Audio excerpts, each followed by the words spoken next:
Yes, my dear friend, welcome back to the channel. Very good afternoon to you, wherever you are on the globe, especially on the continent of Africa, in Europe, in America, Canada, Australia, or right here in Southeast Asia, where we are already in the night. Yes, it's 10 p.m. here in Southeast Asia. Ladies and gentlemen, welcome to this afternoon edition.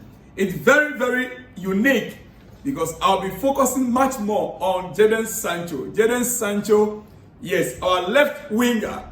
I spoke a little bit about him earlier on today, comparing him to Modric in the Liverpool game, trying to analyze to see which one of them best suits the Liverpool game. But you see, dear friends, this afternoon I'll be going deeper to analyze Jadon Sancho's style of play and what to expect from him in the coming weeks.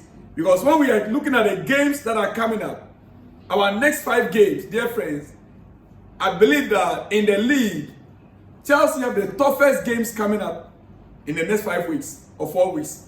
Yes, against Man United, against Arsenal, Newcastle. After Liverpool game is going to be Newcastle. So we will get to that. But quickly, dear friends, Chelsea have held talks with Riyadh Air without reaching an agreement with the club's absence from the Champions League for a second successive seasons, thought to be a major factor in depressing the value of the deal. Riyadh Air, we understand, is supposed to be Chelsea's front of shirt sponsor, Riyadh Air. But until now, that deal is not yet sealed. And now we are getting to know the facts. One of the major issues that were on the table is that the deal was supposed to be around 60 million. But because Chelsea's failure to play in the Champions League for 2 consecutive seasons, this season in addition, it affected the transaction, the agreement. Because these sponsorships, they look at the wider market, the coverage areas of the sponsorship. If Chelsea was to be playing the Champions League, Riyadh Air logo will be displayed boldly on the front of shirt and it will be marketed more. It's all about marketing. But the deal until now is not yet true. Why? Major factor is the value of the deal. The value of the deal is the fact that Chelsea are not in the Champions League. So Riyadh Air, they are weighing up the options. Do we get value for the money we're going to be spending on Chelsea? That is the question, dear friends. All right, quickly. That is just by the way. It's my first news to you, my first update to you right now. Let's move on. Like I said to you earlier on, looking at Chelsea's next 5 fixtures, it seems to me that we have the toughest. Yes, we have the toughest run of matches out in the Premier League, current top 5. The current top 5 teams in the Premier League, Chelsea have the toughest runs. Our game against Liverpool, just after that we are facing Newcastle. Then, next to follow is Manchester United. Then we have Arsenal. From Arsenal, then we are going again to, is it Man City? Let me see. Leicester City, yes, Leicester City. Our next will be Leicester City, dear friends. Leicester City. That is, will I say is the cheapest there or the easiest there? Will I say Leicester City is the easiest there or what? I wouldn't call them easiest because even Leicester, as it is right now, they can be very tough to crack. They can be very, very tough to crack. You see, but I believe that with the systems we put in place right now, the kind of players we have right now, we should be able to go through all these games. Let me hear from you. How many points do you think Chelsea can accumulate in the next 5 games? Sunday, 20th is going to be against Liverpool. Then the next one is Newcastle, followed by Manchester United away to Manchester United. They will now host Arsenal. Then we'll go away to Leicester. Remember, Liverpool game is also away. So tell me, how many points do you think Chelsea can accumulate from these 5 games? Can we maintain our 4th spot, or we have a chance of climbing up to third or second position, even first in these 5 games? Let me hear from you in the comments section. In the comments section. Dear friends, all right, like I've told you, we'll be talking more on Jadon Sancho in this very special episode. Yes, it is well prepared for you. I need you to take a critical look at certain things that we're talking about here right now. Just listen to me carefully, and then you get my point very clear. You see, Chelsea right now, we have the best attacking players in the Premier League. Yes, we have one of the best attacking players in the Premier League. If you look at our attacking options, about 8 players, very, very good, and they are all almost in form. And so when I'm picking some of them and I'm trying to analyze them, the reason is being that if our coach is making the choices, which players fit most, which teams or which opposition. You get it? Yeah. But quickly, before I start with Jadon Sancho, it's wanted to know that Chelsea's treatment room is looking empty right now as we speak, with no injury situation in hand. Last season, by this time, we had a lot of players on injury. Last season, by this time, after the 7th game, all these players, injury and suspensions. Badiashile, Martinelli, Chalobah, Fofana, Reece James, Romeo Lavia, Christopher Nkunku, Ben Chilwell, they were all out on the first team. This season, after the 7 matches, our injury, our medical room is looking like this, empty. As you can see the picture there, empty. Reece James is the last man to get out of Chelsea medical room. Well, this is not the exact picture of our medical room, but I just brought this picture for you to see. Our medical room right now is empty. Our coach have a full squad to work with. Our coach have a full squad to work with. Ladies and gentlemen, in the next 7 minutes, I should be out of this place. Quickly, Jadon Sancho had a fast start to Chelsea's career. He has a fast start to his Chelsea career. Yes. Having 3 assists in 3 consecutive Premier League games. With a terrific performance in his debut versus Bournemouth. Yeah, we watched that game and you agree with me on this. Sancho has been a lively wire on a wing for Chelsea. His 1 versus 1 ability has been one of the best in the league so far this season. 1 versus 1 ability has been one of the best in the league so far this season. He's not a pacey dribbler, but an intricate one. He thought it wouldn't work. You would have been thinking, and I also thought it wouldn't work in the Premier League for Jadon Sancho anymore. But I need you to think again about it. 3 completed dribbles, 70% success rate. As you can see in that video on your screen. On your screen right now.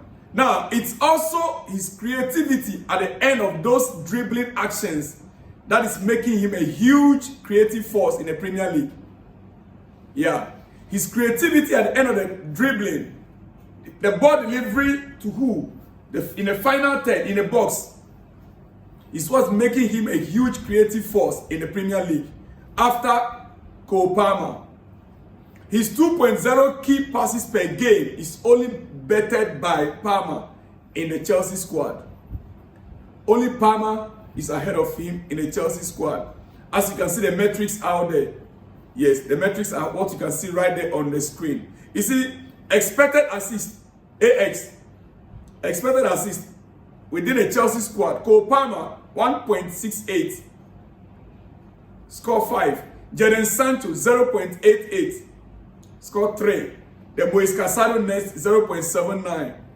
So, expected assist, Cole Palmer is the only player within the Chelsea squad that is ahead of him. Now, big chances created. Also, Cole Palmer is ahead of him. Dear friend, I'm prepared for you with the statistics. Cole Palmer has 8 big chances created so far. Jackson had 3 big chances created, and Jadon Sancho had 2 big chances created. Now, look at this also. Key passes per game. Cole Palmer is still ahead of all of them with 3.3. Jadon Sancho here now second with 2.0. Then Enzo Fernandez 1.3. Dear friend, when he gets into the box, when Sancho gets into the box and there is a passing option in the box, right? And put it with the right weight of the pass. When he gets into the box and there is a passing option in the box, he's 90% of the time tries to find that option in a box. He always tries to find that option in a box and put it with the right weight of pass. The right weight of pass. Sancho has a brilliant technical empathy, putting the ball right in his teammate's stride. He doesn't make a mistake on that. Once he spots a teammate, he knows exactly how to deliver the ball to the teammate with the right force. Dear friends, Jadon is also bringing lots of ball retention in the final third for Chelsea, as he hardly loses the ball unnecessarily, which helps us to sustain attacks. Yeah. Ball retention. He can hold on the ball, can dribble until he receives the right people, other teammates arrive in the box. Ball retention is very important. Making sure Chelsea continuously retain possession in the final third. Now, you can see the metrics also right there on your screen. Because of time, I cannot go through the whole statistics with you. But you see where the mark is, the yellow mark right there, down there, possession lost, 0. Jadon Sancho statistics, possession lost is 0. You see it there now. Possession lost 0 by Jadon Sancho. Now, Jadon also has been really good off the ball. Many thought that Jadon is not good off the ball. But you see, another misconception was that he was lazy off the ball. Even at Dortmund, he tracked back. The only thing is, he doesn't engage in duels that much. That is the only thing. He doesn't engage in duels that much. But even then, he's been winning loads of duels. The few that he engages in, he wins those duels. Jadon is proven to be good 1 versus 1 and getting enough separation for passes into the box. But he has been having issues with getting separation for shots. And even when he gets separation, hardly shooting.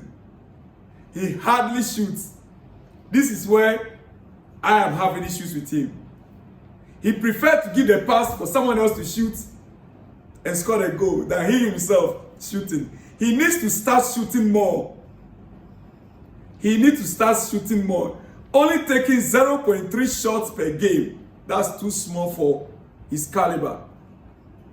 Only 0.3 shots per game. It's just too small. Below par for the caliber of player that he is. You can see that also, the statistics right there on your screen. Yeah. Goals so far 0. Expected goals XG 0.08.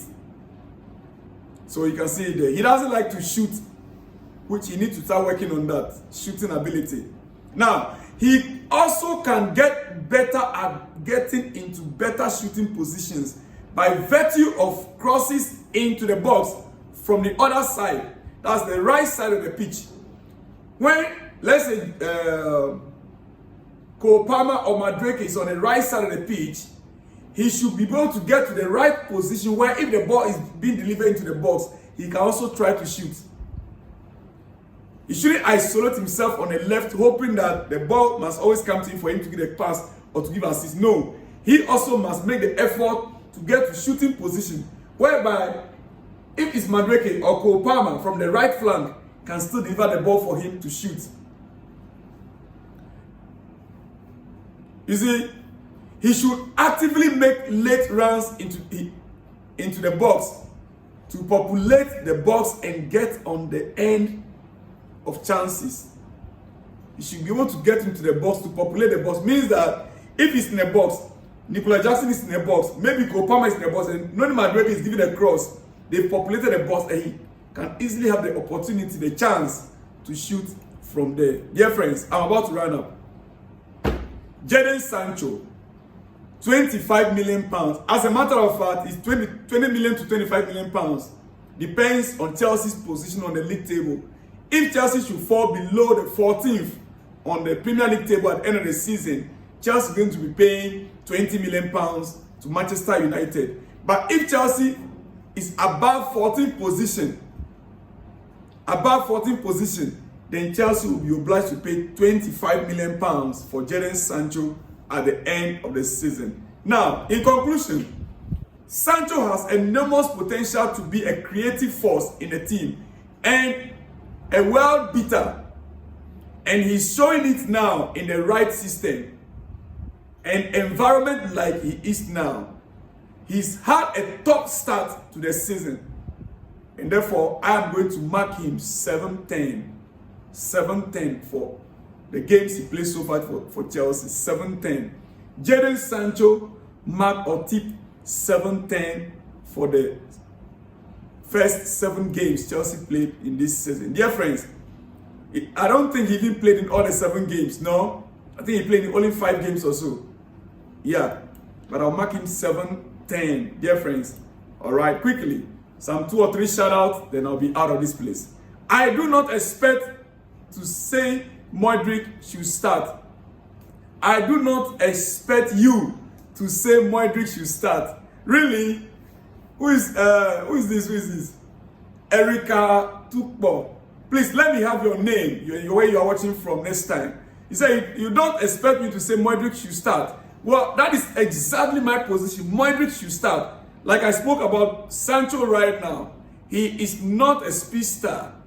He loves to dribble, but he doesn't have the pace to outwit Van Dijk in the Liverpool setup. So it's still my opinion that Modric is the best to start against Liverpool. Dear friend, big shout out to you anyway, Eric Atukpo, whatever. Big shout out to you, my dear friend. All right. The next one says, good morning, sir. They should start Jackson, then bring in Nkuku second half. All right. Jackson should start a game, then Nkuku should come in second half. Well, we wait to see what the coach will be doing. The players have just returned from the international break. I believe tonight, most of them should be arriving in London. Coming from Stephen what? Please let me have your full name and where you are watching us from so I can give you a bigger shout out next time. All right, big shout out to you guys all out there. Colin Wisdom says, good morning, Mr. Sellon. Man U and Liverpool ex-players are those making empty talks on media. I would love to see Nkuku start, but Enzo prefers Jackson. Yes, you also prefer Nkuku to start the game against Liverpool, but Enzo Maresca, our head coach, prefers Jackson. Big shout out to you, Colin Wisdom from GH, Ghana. The next one says, please, Mr. Sellon's blog, the best thing Liverpool will get is a draw. I bet you. Frederick Amabe from Biasla State, Nigeria. My good friend Frederick from Biasla State, Nigeria. Big shout out to you guys all out there. Elisha Basi, big shout out to you. Sadiq Adeleke, Sadiq, big shout out to you. Chris Williams, big shout out to you guys all out there. My good friends all out there in Nigeria, Africa, on the entire continent of Africa.